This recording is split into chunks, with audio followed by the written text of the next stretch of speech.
let's take a look at another scripture to tie this concept in further. This is regarding the remedy. Numbers 35 and 33. So, ye shall not pollute the land, wherein ye are, for blood it defileth the land, and the land cannot be cleansed of the blood that is shed therein, but by the blood of him that shed it. So here we are introduced to the concept that the land can be cleansed, but in a very specific way, by the blood of him that shed it.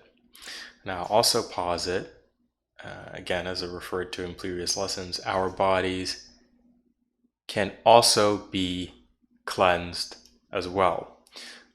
Before getting to that topic, let's look at Jeremiah. This is Jeremiah chapter 3, verse 1. They say, if a man put away his wife, and she go from him, and become another man, shall he return unto her again? Shall not the land be greatly polluted? But thou hast played the harlot with many lovers, yet return again to me, saith the Most High. Now, I believe, of course, the land here is a reference to the woman, and the nation of Israel is referred to a woman because we are married unto the Most High. I believe that's what is being talked about here. Just quickly going back to the concept of a defiled land. When, again, a lot of times in pop culture, when a place has been defiled, what's associated with that in movies, for instance, or TV shows or whatever, is things like rot, mold, fungus, all manner of creeping things, insects, worms, so on and so forth. And just like the land receives those things, and I'd be interested to find articles that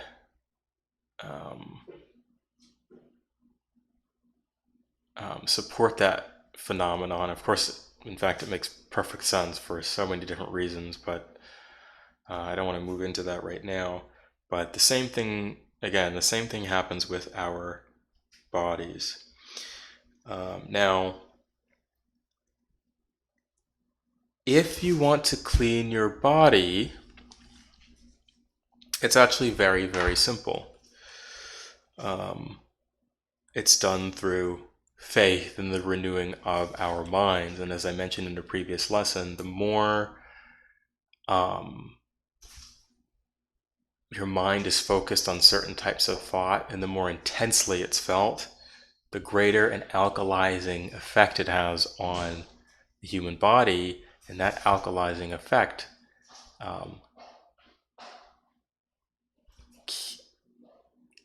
expedites the removal process of toxins within the body and parasites within the body.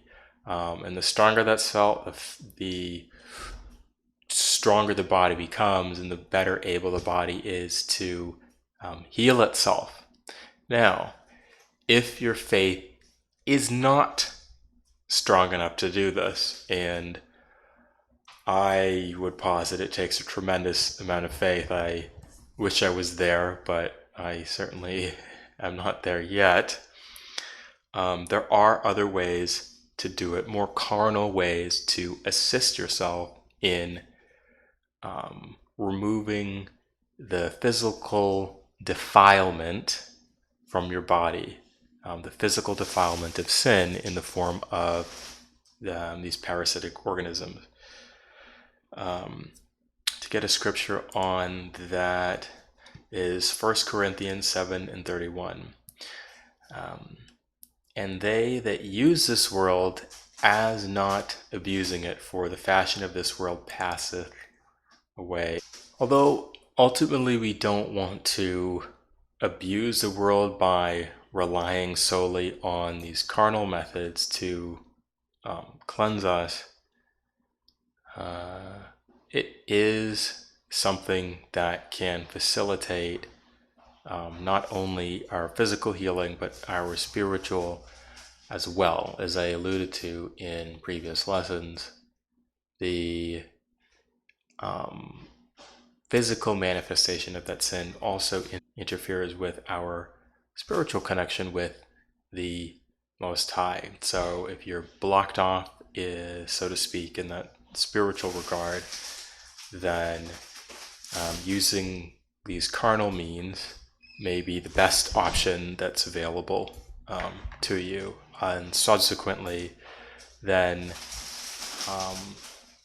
the spiritual connection will be strengthened, and you'll no longer need to rely on these carnal means. I think that's a good place to wrap up for today. In subsequent lessons, I'll come back to this topic and also examine ways to more in depth to cleanse our bodies of the physical defilement, parasitic organisms, and the toxins they produce. And if anyone is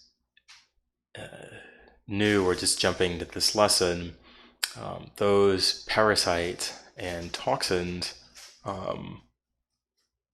as I've attested to before through the Spirit, those are conduits for demonic possession. So demonic or devils use these physical manifestations of sin that are harbored within our bodies to trouble us, enter in and out, and to be affected by this type of defilement or possession. You don't have to have a pork taper in your brain and be rolling around the floor foaming at the mouth to be affected by this. The effects oftentimes can be much more subtle, and a lot of times with these parasites, people don't know they have them until they're afflicted with some type of systemic infestation and debilitating disease. Up until that point, they may have had symptoms of problems like STDs, but if the severity is not up to a certain level, the person can usually get by simply following a course of treatment for that specific disease, but not necessarily result in the expulsion of the parasite. So I'll wrap up there and revisit this topic in future lessons. Shalom.